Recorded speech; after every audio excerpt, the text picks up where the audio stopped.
What if I told you that one man spent decades building a giant ship on dry land, while everyone around him laughed? No rain, no ocean nearby, no sign that anything unusual was about to happen. Yet Noah kept building. Why?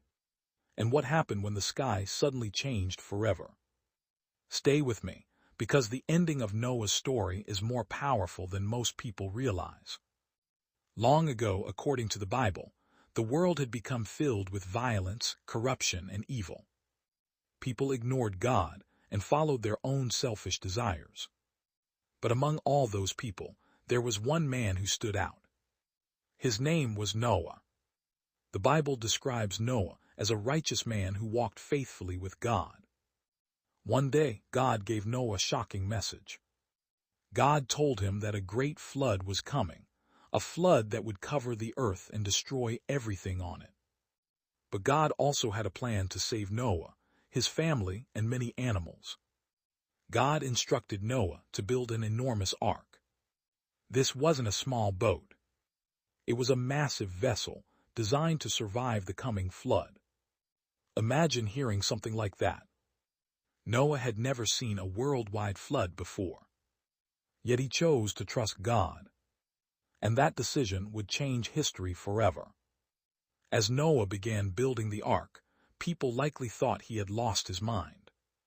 Day after day, month after month, year after year, the giant structure slowly rose from the ground. People laughed. People mocked. People questioned him. Why are you building that thing? Where is this flood you're talking about? But Noah continued. He didn't stop because others doubted him.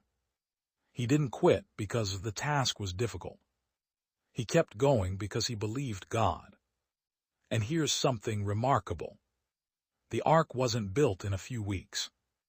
Many scholars believe it may have taken decades. Think about that. Decades of work. Decades of faith. Decades of trusting without seeing results. Would you have kept going? Or would you have given up when everyone else laughed? Keep that question in your mind as the story continues. Finally, the ark was finished. Then something extraordinary happened. Animals began arriving. 2 by 2. Large animals. Small animals. Wild animals. Birds. Creatures of every kind. Noah, his wife, his 3 sons, and their wives entered the ark. Then the door was shut. Not by Noah. The Bible says God himself shut the door. And then, everything changed. Dark clouds gathered in the sky. Thunder rolled across the land. Rain began to fall. At first, perhaps people weren't worried. Maybe they thought it would stop. But it didn't. The rain continued. Hour after hour. Day after day. Water rose across the earth. Streams became rivers. Rivers overflowed. The floodwaters climbed higher and higher. Soon, entire landscapes disappeared beneath the water. The same people who had mocked Noah now realized the warning had been true. But it was too late. Inside the ark, Noah and his family waited. Outside, the flood covered the world. For 40 days and 40 nights, rain poured from the sky. The ark floated safely on the waters as everything around it changed forever. Imagine being inside that ark, hearing the rain, feeling the movement of the giant vessel, not knowing exactly when the flood would end. Days turned into weeks. Weeks turned into months. Noah had trusted God before the flood. Now he had to trust God during the waiting. Sometimes faith isn't just about starting. It's about continuing to trust when you can't see what's ahead. Eventually, God remembered Noah and sent a wind across the earth. The floodwaters slowly began to recede. The ark eventually came to rest on the mountains of Ararat. But Noah still waited. He needed to know when it was safe to leave. First, Noah sent out a raven. Then he sent out a dove. The dove returned because it couldn't find a place to land. A week later, Noah sent the dove again. This time it returned carrying a freshly picked olive leaf.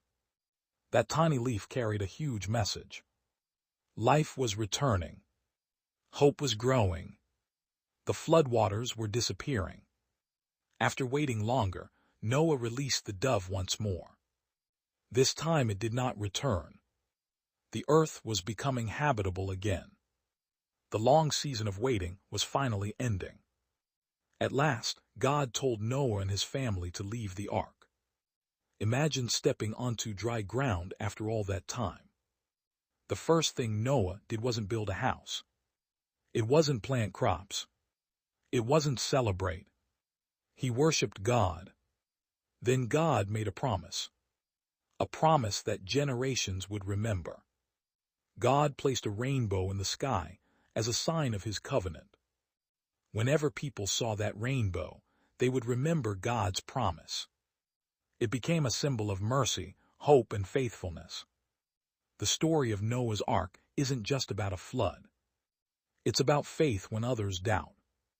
It's about obedience when the path doesn't make sense. And it's about trusting God even during long seasons of waiting. Noah kept building when no one believed him. He kept trusting when he couldn't see the outcome. And in the end, that faith made all the difference. So here's a question for you. If you were Noah, would you have kept building the ark while everyone around you laughed? Let me know your answer in the comments.